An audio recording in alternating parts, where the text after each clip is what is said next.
अस्सलामु अलैकुम। इल्लाही खैर, बच्चे पढ़ना शुरू हो गए हैं।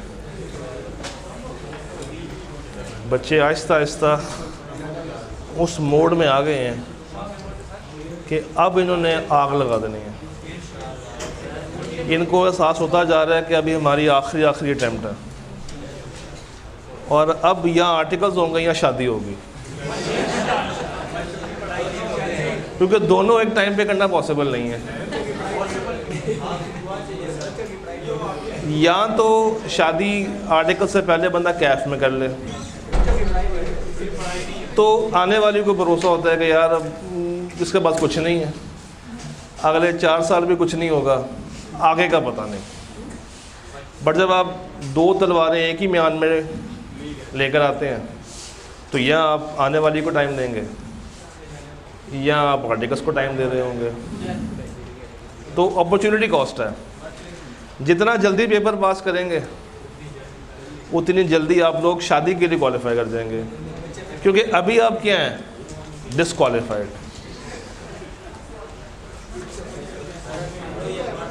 And there are other limitations also. अच्छा जी, चैप्टर 12 भी हो गया, 11 भी हो गया, कंप्लीट हो गया, कुछ रह तो नहीं गया। चलें जी, शुरू करते हैं। आज की कहानी बहुत आसान है, क्योंकि इत्तेफाक ऐसा है कि दोनों चैप्टर्स रटे वाले हैं और ICAP मैक्सिमम यहाँ से क्रैमिंग बेस्ड क्वेश्चंस ही टेस्ट करता है। उसके लिए मैंने आपको एक चार्ट दिखाना है, वो आपके लिए एक वर्किंग तैयार की है। अगर आप उस चार्ट को समझ जाएं तो दोनों चैप्टर्स आपकी ग्रिप में आ जाएंगे इंशाल्लाह। I am talking about past papers वाली साइड। कंटेंट तो आपने तैयार किया ही होगा। अच्छा जी, ISA 610 बोले तो इंटरनल ऑडिटर्स। 610 में जो शुरू वाली बातें हैं, इसको डिफ्रेंशिएट कैसे करेंगे एक्सटर्नल के साथ, ये इंडिपेंडेंट होगा या नहीं होगा, वो तो आसान सी बात है। और आगे हम लोग 3 सवाल पूछते हैं। क्या हम इंटरनल ऑडिटर के काम को इस्तेमाल, तो पहला सवाल क्या होता है, वो बंदा कैसा है। सेकंड क्वेश्चन इज उसका काम कैसा है। एंड थर्ड क्वेश्चन इज उसके काम को क्या हम इस्तेमाल कर सकते हैं, क्या उसका काम इस्तेमाल होने के काबिल है या नहीं। एक क्वेश्चन आपके सामने मौजूद है, autumn 2014, reference point question number 3B।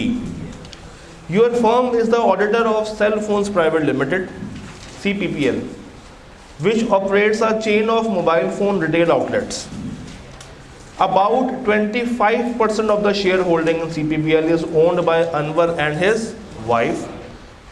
Anwar भाई कौन है, वहाँ के CEO, और उसके साथ साथ वो फाइनेंस एंड ऑपरेशंस को भी देखते हैं। तो ये कहने में कोई मजायका नहीं कि ये CEO भी है, CFO भी है और CMO भी है। There are 5 other directors, और बाकी कितने शेयर होल्डिंग रखते हैं, 15। तो 5 × 15 + 25, 100 पूरा हो गया। The internal audit function comprise of 3 senior officers। 3 तगड़े बंदे रखे हैं, मगर वो क्या हैं, ग्रेजुएट्स। तो सवाल पढ़ते टाइम आपने ग्रेजुएट्स के वर्ड को हाईलाइट कर लिया। अच्छा, उससे ऊपर भी अगर आप गौर करें तो एक बंदा अकाउंट्स भी देख रहा है, फाइनेंस भी देख रहा है, वो CEO भी है और वो ऑपरेशंस को भी संभाल रहा है। तो ये इसको भी आपने हाईलाइट कर लेना।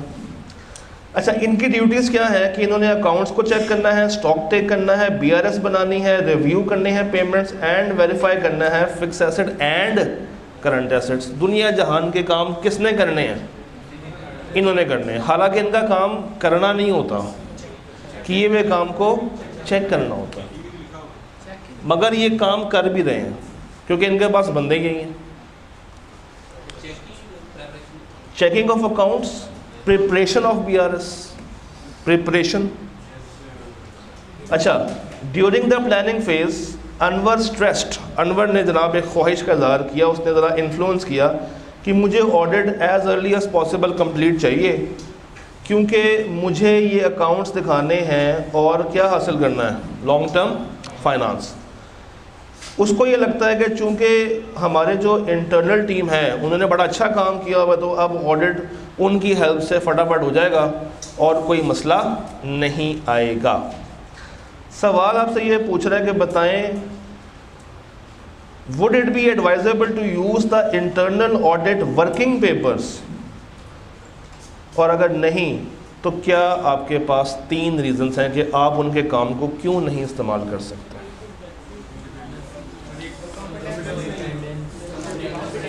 पहली चीज़ तो ये कि वो ग्रेजुएट्स हैं, तो इससे उनका कॉम्पिटेंस लेवल गिर जाएगा। फिर वो कुछ काम कर भी रहे हैं जो कि इनको करने नहीं चाहिए, चेक करने चाहिए। सेल्फ रिव्यू थ्रेड आ सकता है, आ रहा हूँ, इनको देखते हुए सेल्फ रिव्यू थ्रेड आ रहा है। इनको अपॉइंट करने के लिए क्या कोई ऑडिट कमेटी है, क्या कोई CIA बैठा हुआ है? CIA पता ना क्या होता है, चीफ इंटरनल ऑडिटर। तो इनको अपॉइंट कौन कर रहा होगा? अनवर ही। इसका मतलब है कि अनवर ही अपॉइंट कर रहा है और ये रिपोर्टेबल भी किसको है? अनवर को। तो इंडिपेंडेंस आउट, ऑब्जेक्टिविटी आउट। और कोई पॉइंट ज़हन में आ रहा? क्या इनकी रिस्पॉन्सिबिलिटीज कन्फ्लिक्टिंग है? और सोचें।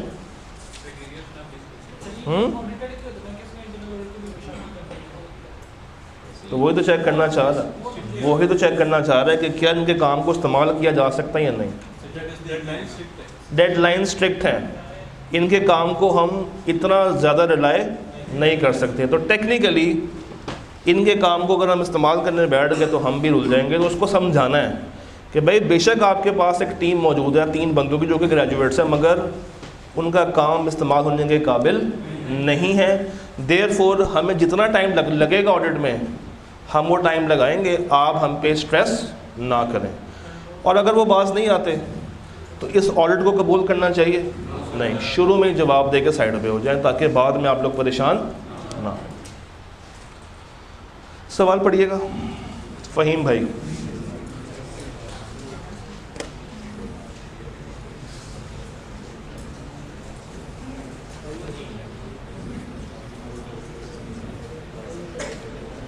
Faheem is the audit manager on Blue Bells Limited. Year end क्या है? 31 मार्च 2018। और अभी किस स्टेज पे खड़े हुए हैं? ऑडिट स्टार्ट हो गया है? नहीं, प्लानिंग स्टेज पे खड़े हैं। BBL has a well established internal audit function which reports directly to audit committee. The staff of the audit department have adequate level of competence, और सारे के सारे members हैं of professional body। इस paragraph में सवाल ये आपको बता रहा है कि इनकी कॉम्पिटेंस के ऊपर मसला, इंडिपेंडेंस में मसला, ऑब्जेक्टिविटी में मसला नहीं। ठीक है जी। कंसिडरिंग द अबव, फ़हीम चाहता है कि इनको एंगेज करूं, कि वो मेरे साथ मिल के काम करें। वो चाहता है कि इनको डायरेक्ट असिस्टेंस में लेकर आऊँ। ये क्या होती है डायरेक्ट असिस्टेंस? देखिए 3 बातें होती हैं। पहला ये कि आपने उनके साथ कुछ इन एडवांस एग्री नहीं किया, तो जब आप ऑडिट करने के लिए पहुंचेंगे जो उन्होंने काम किया होगा आपको वो मन इस्तेमाल करना पड़ सकता है। Nothing is agreed in advance. Option 2, आप जब इंटरम फेज पे जाते हैं तो उनके साथ कुछ बातें एग्री करके आ जाते हैं और फिर फाइनल ऑडिट के टाइम पे उनसे वो वाली वर्किंग को डिमांड कर लेते हैं। तीसरा फेज़ ये है, तीसरा फेज़ जनाब ये है कि आप उनको उठा के अपनी टीम का पार्ट बना लेते हैं। तो ये कौन सा फेज़ है? ये तीसरा फेज़ है। अब ऊपर बेशक आपको एक सिनेरियो नज़र आ रहा है, मगर रिक्वायरमेंट ज़रा गौर से पढ़ें। है ये क्रैमिंग, वो कहना ये चाह रहा है कि कौन सी चीज़ें पूरी होनी चाहिए जिसकी बिना पे मैं इसको डायरेक्ट असिस्टेंस में शामिल कर सकता हूँ, बताएं। इनको ऐसा एरिया दूं जो कि ज़्यादा रिस्की है या कम? अगर थ्रेट टू ऑब्जेक्टिविटी है तो इनको ये एरिया देना चाहिए। इनको सिग्निफिकेंट जजमेंट वाले एरियाज में डालूं? चलो अब आप बाकी आप लोग बताएं। इनको ऐसा एरिया दूं जो कि ज़्यादा डिसीजन मेकिंग डिमांड करता हो? क्या इनके किए हुए काम को चेक करना चाहिए मुझे, या इन पे अंधाधुंध रिलाय कर लूं? चेक करना चाहिए, क्योंकि जिम्मेदारी अल्टीमेटली किस पे आएगी? तो आपने और कुछ नहीं करना था, 6 नंबर के लिए 6 रटे वाली बातें लिखनी है, बस ऊपर एक माहौल बना के कि जनाब फॉर डायरेक्ट असिस्टेंस ऑडिटर को ये बातों पे रिलाय करना पड़ेगा। अगर ये बातें सही हैं तो आप इनको अपनी टीम का पार्ट बना सकते हैं। Am I clear? Third question, ओए होए 7 नंबर का सवाल, ये तो लिखना बनता है। Please go ahead, you have 10 minutes. Spring 2020 Malta limited,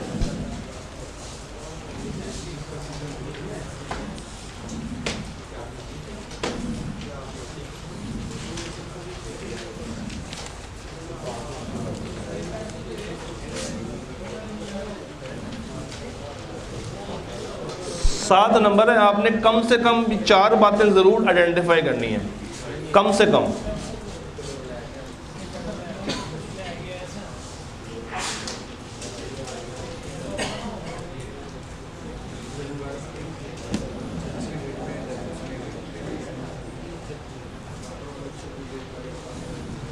जल्दी से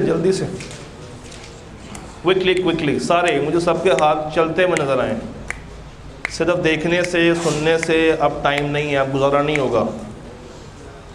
काम करेंगे तो आई कैब में जाके लिख पाएंगे। हाथ चलते हुए नज़र आए।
5 मिनट रह गए।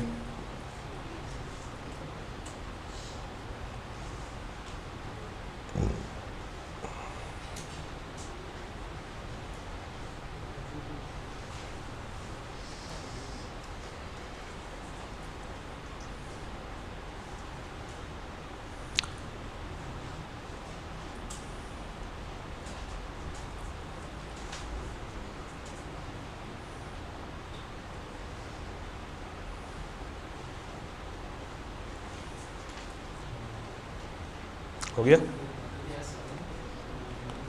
जल्दी कर लें। इतना मुश्किल तो नहीं वैसे। हाँ जी, अभी कर रहे हैं बच्चे।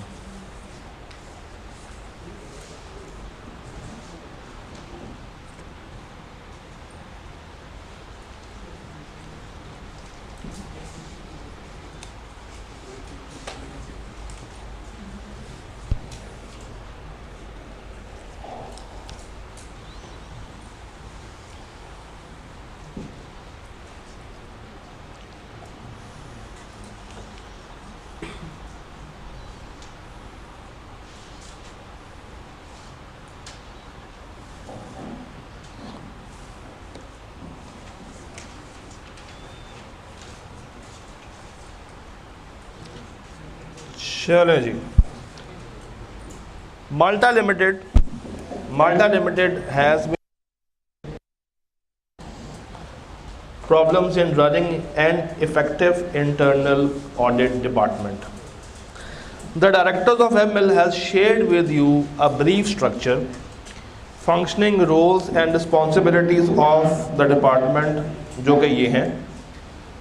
डिपार्टमेंट हेड कौन है? हिना अकरम, जो कि कौन है? Chartered accountant. क्या इसको मैं CIA कह सकता हूँ? नहीं, ये CIA नहीं है, अपने डिपार्टमेंट की सिर्फ क्या है? हेड है। She works in close coordination with CFO and CAO। अच्छी बात है, बुरी बात है? बहुत बुरी बात है। She prepares audit plan for each quarter by herself. All the internal audit findings are first discussed at length with both the CFO and, तो जो चीज़ें उसको मिलती हैं वो सबसे पहले किसको जाके बता रही है? CFO को या CEO को। ये भी अच्छी बात तो नहीं है। एंड उसके बाद वो प्रेजेंट करती है किसको? ऑडिट कमेटी को। और जिन्होंने अपॉइंट किया है वो इसको इन्फ्लुएंस कर सकते हैं। तो इसका मतलब है कि ये हमेशा ही CFO के और CEO के अंडर इन्फ्लुएंस काम करेगी। हिना की जो टीम है उसमें 3 लोग हैं, उस्मान, काशिफ और आमना। उस्मान को कहा गया है कि तुमने ट्रेडी डिपार्टमेंट संभालना है। काशिफ को कहा गया है कि तुमने परचेजिंग और पेबल्स वगैरह को देखना है अलॉन्ग विद प्रोडक्शन। और आमना को कहा गया है कि तुमने ऑडिट करना है रेवेन्यू, रिसीवेबल और एसेट साइड का। फॉर द लास्ट फैमिलियरिटी आ सकती है। तो टेक्निकली इनको क्या करना चाहिए था? रोटेशन कर देनी चाहिए थी। Hina believes that the continued involvement of her team in the same area has helped them to develop expertise in the, उसको लगता है कि अगर हम एक ही बंदे को एक ही डिपार्टमेंट में बार बार काम करवाएंगे तो उससे क्या मिलेगी? मगर वो भूल गई है कि फैमिलियरिटी थ्रेड अराइज हो जाएगा। This also helps her and her team to design internal controls. Internal auditors design नहीं करते, डिज़ाइन कौन करती है? मैनेजमेंट। इनका क्या काम है कि उनके डिज़ाइन किए हुए कंट्रोल्स को चेक करना, इवेलुएट करना। हाँ जी, आप मुझे बताएं, क्या ये कंसल्ट करती है कमेटी के साथ? पहले नहीं, पहले ये किसके पास जाती भागती हुई? CFO और CEO के पास। तो इंडिपेंडेंस, ऑब्जेक्टिविटी, फारिग। और बताएं।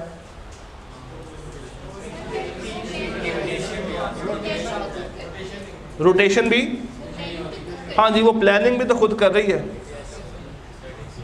स्ट्रेटजी भी खुद बना रही है, सब कुछ तो वो खुद कर रही है, रिपोर्टिंग वगैरह। तो इसमें तो मसले ही मसले हैं। इसमें एक पॉजिटिव चीज़ है, वो क्या? एक तो ये कॉम्पिटेंट है, दूसरा इसने टीम की ड्यूटीज़ को बांटा हुआ है। बस ये 2 पॉजिटिव पॉइंट्स हैं, उसके अलावा सारे पॉइंट्स क्या हैं, नेगेटिव। अब हाँ जी, ये देखिएगा, ये एक वर्किंग बनी हुई आपके लिए। मैंने क्या किया, पूरे चैप्टर को इन कैटेगरीज में डिवाइड कर दिया, और जब जब जो सवाल जिस जिस एरिया से आया है वो यहाँ पे लिखा हुआ है। जैसे फॉर एग्जांपल डायरेक्ट असिस्टेंस का जो अभी हमने सवाल किया है, इसके अलावा कोई और सवाल नहीं है, और ये कब का है, स्प्रिंग 18 का। कंपैरिजन के अभी तक कोई सवाल नहीं आया। Evaluating the internal audit function से अभी तक 2 सवाल आ चुके हैं। Work not agreed in advance and no direct assistance, यानी कि आपने ना इन एडवांस एग्री किया और ना ही क्या ले रहे हैं, इसके ऊपर 2 सवाल आ चुके हैं। Work agreed in advance plus उसके अंदर फर्दर प्रोसीजर्स अभी तक आए क्या अपने एरिया टेस्ट। तो इससे आपको एक क्लू मिल जाएगा कि कौन से एरियाज इंपॉर्टेंट हैं और कौन से एरियाज लेस इंपॉर्टेंट हैं। तो इसका बेशक तस्वीर खींच दें तो तस्वीर खींच लें, मगर ग्रुप डिस्क्रिप्शन में जो लिंक लगा हुआ है उसमें ये आपको अवेलेबल हो जाएगी। डन। 610 के इन 3 सवालों के अलावा बाकी सारे सवाल क्रैमिंग बेस्ड हैं। आगे चलते हैं। आज हमारा टारगेट हल्का है क्योंकि कल बहुत हैवी है। कल क्या है बोला, रिपोर्ट 700 सीरीज़ है। तो आपने कल अपने रिक्शे वालों को, घर वालों को कह के आना है कि 6:30 से पहले हमें घर एक्सपेक्ट ना करें। That might be extended till 7 also. तो कल अपना खाना शाना पैक करवा के लेकर आइएगा, बल्कि मेरे लिए भी लेकर आइएगा, ताकि हम मिल के जी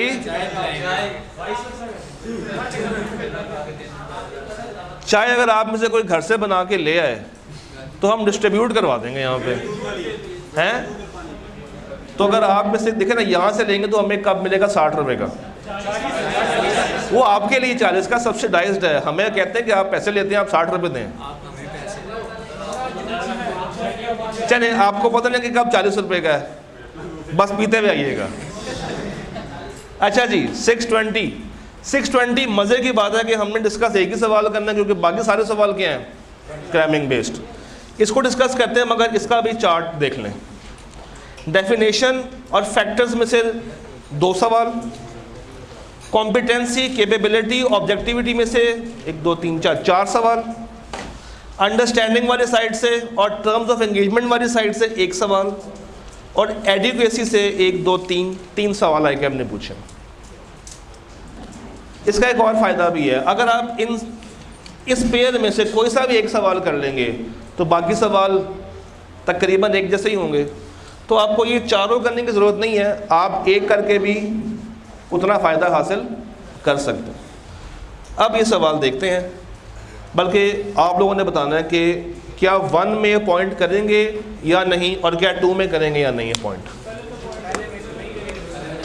याद रखिएगा, एक्सपर्ट उस वक्त अपॉइंट किया जाता है जब ऑडिटर वो एरिया इवेलुएट, और ऑडिटर कौन सा एरिया इवेलुएट नहीं कर सकता, जो अकाउंटिंग और ऑडिटिंग वाला हो वो तो करेगा, मगर जो हट के हो, तो प्रोविजन फॉर डाउटफुल डेट उसके लिए ज़रूरी नहीं है, उसके लिए हम ही काफ़ी हैं। मगर रीवैल्यूएशन इस पे करेगा या नहीं करेगा, कौन ऐसा जो कह रहा है नहीं करेगा, ज़रा हाथ खड़ा करें। रीवैल्यूएशन के ऊपर कौन ऐसा बशिंदा है जो कि ये कहता है कि एक्सपर्ट को अपॉइंट नहीं होना चाहिए। आवाज़ आ रही है ना, ठीक है। कौन ऐसा है जो कहता है कि एक्सपर्ट को अपॉइंट नहीं होना चाहिए? होना चाहिए। रीज़न क्या है? IAS 16 रीवैल्यूएशन की अकाउंटिंग सिखाता है, मगर रीवैल्यूएशन करनी कैसे है ये नहीं बताता। तो यहाँ पे अपॉइंट करेंगे और यहाँ पे हमें अपॉइंट करने की ज़रूरत नहीं। 5 मिनट की ब्रेक कर लें, चैप्टर 11 पे आ जाए, ख़त्म होने वाला बस। चैप्टर 11, इसमें जितने भी एरियाज़ हैं, ICAP के 4 फेवरेट सवाल हैं, और उन्हीं सवालों को बार बार घुमाता रहता है। 1 2 3 4। 1 2 3 और इसकी तस्वीर ले लें। और तो ये भी शेयर करवा दूंगा, मगर फिर भी एहतियातन। और टेक्निकली मांग क्या रहा होता है? प्रोसीजर्स। कभी मांग लेगा कंप्लीटनेस के प्रोसीजर्स, कभी डिमांड कर लेगा एग्जिस्टेंस के प्रोसीजर्स, कभी उसको रिलेटेड पार्टी आइडेंटिफाई होगी जो कि मैनेजमेंट ने खुद से आइडेंटिफाई नहीं की, उसके procedures. Transaction outside normal course, उसके प्रोसीजर्स। रिटन रिप्रेजेंटेशन के ऊपर आज तक एक ही सवाल आया।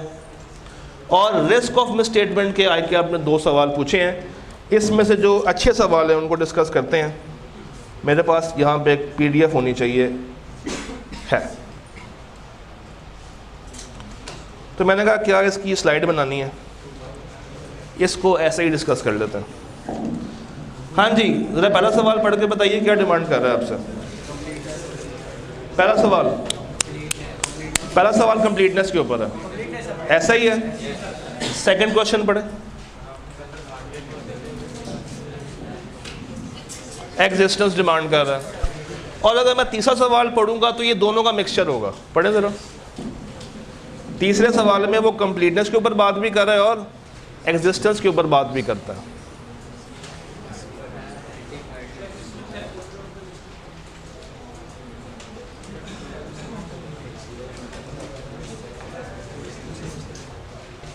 चौथे पे आ जाए, SVL। ये सवाल रीड करना जरा। कौन सा? हाँ हाँ, ऑटम 10। मुझे पता है कि आप कोर्स का पार्ट नहीं है, ये कहना चाह रहे हैं ना। ICAP ने जब इसको रिवाइज किया था तो कोर्स में से माइनस कर दिया था, बट चूंकि यहाँ पे अवेलेबल है तो मैं रख रहा हूँ ताकि आपकी प्लानिंग आउट ना हो। तो अभी फ़िलहाल है, इस क्लास तक है, बाद में बताता हूँ क्या करना है। ये पढ़े ज़रा, स्ट्रॉन्ग व्हीकल्स लिमिटेड। स्प्रिंग 13 का 5A रीड कीजिएगा।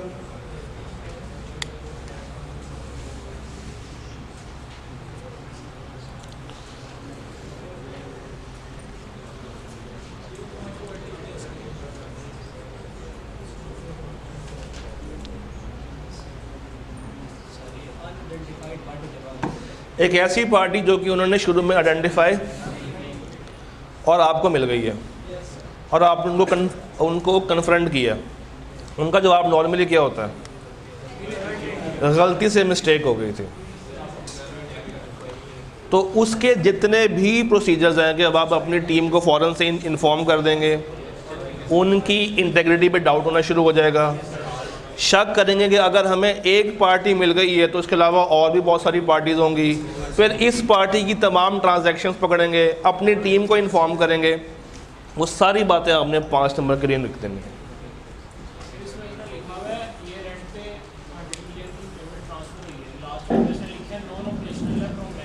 ठीक है, तो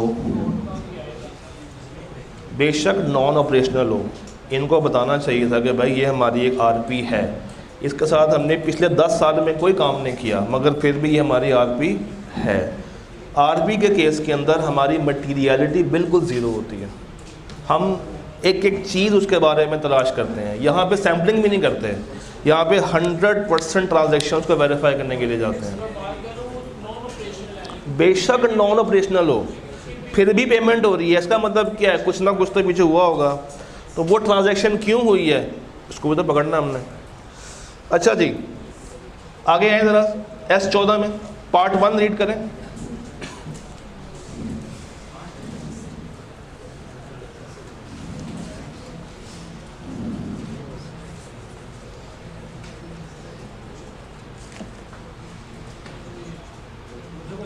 S14 पार्ट 1, स्प्रिंग 14 सेम है।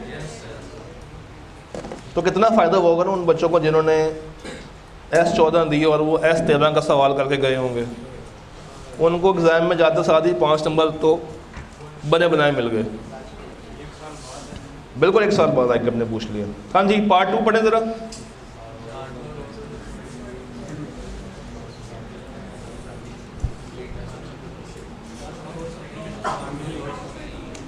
Outside the normal course of business. अब उसके जितने भी बातें हैं उठा के यहाँ पे छाप देनी है।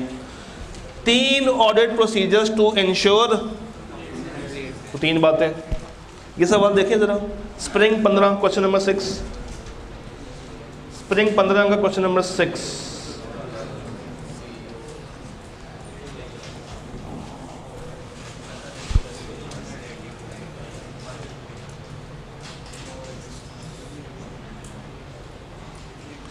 पहले स्प्रिंग 13 में आया, फिर स्प्रिंग 14 में आया, और अब स्प्रिंग आपकी अटेम्प्ट कौन सी है? ऑटम। ओए होए होए, बाद में ऑटम में भी आया हुआ वैसे क्या, इसके बाद ये ऑटम 18 में भी आया हुआ है बाय द वे। अच्छा जी, सवाल समझ आ गया? आगे आ जाए। ऑटम 15 पढ़ें जरा। Autumn 15 question number 1C। Outside the, लगे याद, ये भी पढ़ रहे ऑटम 16। टू इंश्योर, अब पार्ट बी क्या कह रहा है?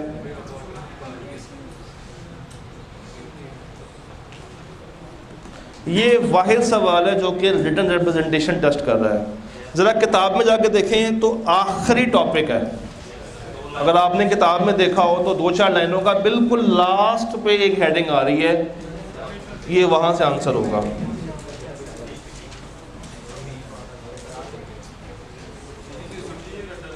ये सारा रटा ही है। जो काम के सवाल है ना वो 2 हैं, वो करते हैं। ऑटम 20 चेक करते हैं। ऑटम 20 थोड़ा पढ़िएगा, ऑटम 20 पढ़िएगा काइंडली, सीदर लिमिटेड। ये 2 सवाल काम के हैं।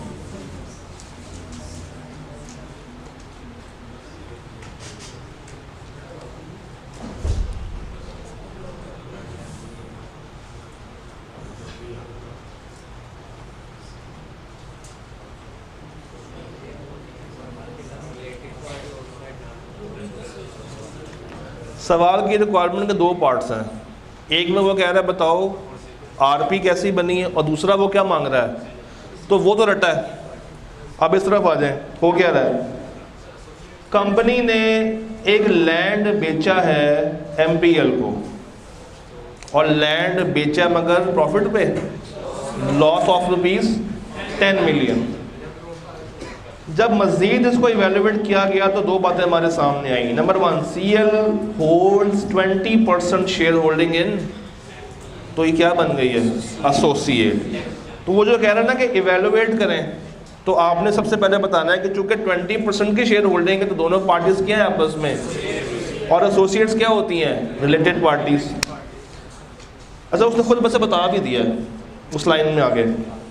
MPL वुड पे 30% कंसिडरेशन इन कैश और बाकी ओवर अ पीरियड ऑफ।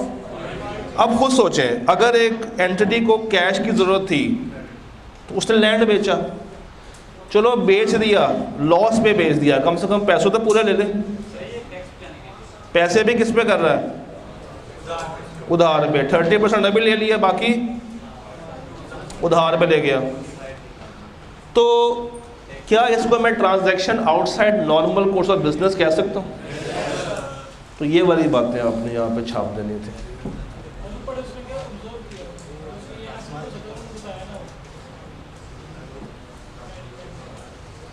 हाँ, ये वाला पॉइंट भी आ सकता है, मगर अजम्पशन लेके करेंगे। फिर नंबर कितने हैं वो, हाँ फिर आ सकता है, नंबर ज़्यादा है। अच्छा जी, last question of the day, Tether limited पढ़ें। Tether limited, last question of the day, ये टीथर लिमिटेड।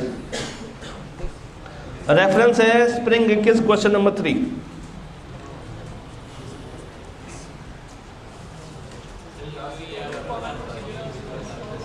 रिक्वायरमेंट सेम है, सिनेरियो फर्क है। एक फ्लोर हमारे पास खाली पड़ा हुआ था, वो किसको दे दिया है, डायरेक्टर की बेटी को दे दिया। और चूंकि वो खाली पड़ा हुआ था तो उससे हम रेंट भी चार्ज नहीं कर रहे, और वो वहाँ पे बैठ के अपना ऑनलाइन बिजनेस कर रही है। अगर यही जगह हम किसी और को रेंट पे देते तो क्या उससे किराया लेते? Again transaction outside. हाँ जी क्या वो तो बता रहे, ये देख लो, वो देखो ना, एक सेकंड, इसमें से एक कर लें, इसमें से एक कर लें, इसमें से एक कर लें, इसमें से एक कर लें, ये तो है ही एक, और इसमें से एक कर लें, 3 6 सवाल करके पूरा चैप्टर खत्म। टोटल कितने सवाल हैं? 16 सवाल हैं, तो 16 में से 6 तो कर सकते हो, नहीं कर सकते? इतना तो कर सकते हैं ना यार। एक और तरीकाकार भी है, सवाल कोई ना करें, चैप्टर तैयार करके किताब बंद करके पूरा का पूरा चैप्टर लिख लें, ये सारे सवाल कवर हो जाएंगे, क्योंकि ये चैप्टर है ही क्या, cramming based. Same can be applied on experts and internal auditor. कल अपने बैग में चाय, बिस्किट, गर्म पानी, ठंडा पानी, जो कुछ भी है भर के लाइएगा। कल मुलाकात करते हैं। अल्लाह हाफ़िज़।